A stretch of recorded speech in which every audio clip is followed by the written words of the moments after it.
My mom and my dad broke up when I 17 was a baby. My mom got married when I was 2 and she had my half-brother. When I was 3, I lived with my parents half the time each until I was 6, and that's when my dad died. I lived with my mom until I was 10 because that's when CPS got heavily involved.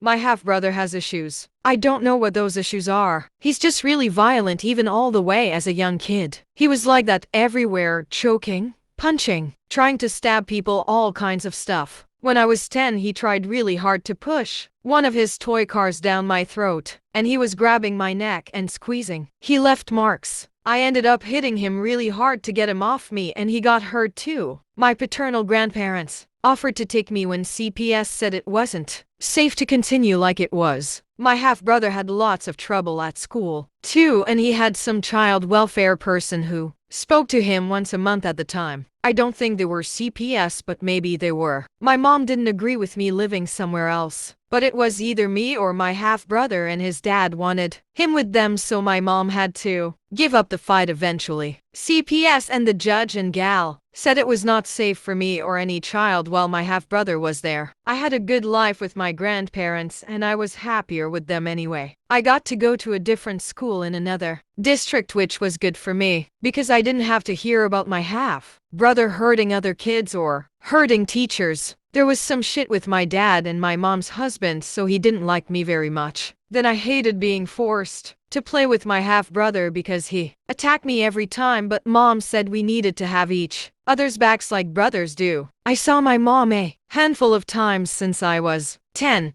She's allowed to visit, but only alone and only with permission and asking ahead of time. But she doesn't like doing that. She thinks she should be able to see me and I should be allowed to go to her house anytime. It doesn't matter that I want nothing to do with her house. Last month my mom sent a text showing she's like really pregnant, and she told me we need to talk because she's worried about how they'll manage and I'll need to help. I told her to report her pregnancy to CPS instead of trying to make it my problem. She texted me a bunch of times back with stuff like, "This is your half-sister and she needs you, and I'm your mom and I need you." She kept saying call me and stuff, and I ignored her. I knew she was probably all kinds of pissed, but I still won't go back even though I'm almost 18. When I didn't respond, she said my half-sister would go into the system because her husband's parents are too old to take her, and my half-brother can't be put somewhere he could be abused and mishandled because of his aggression. My mom's parents died last year, so they can't take the baby either when she's born. AITAH.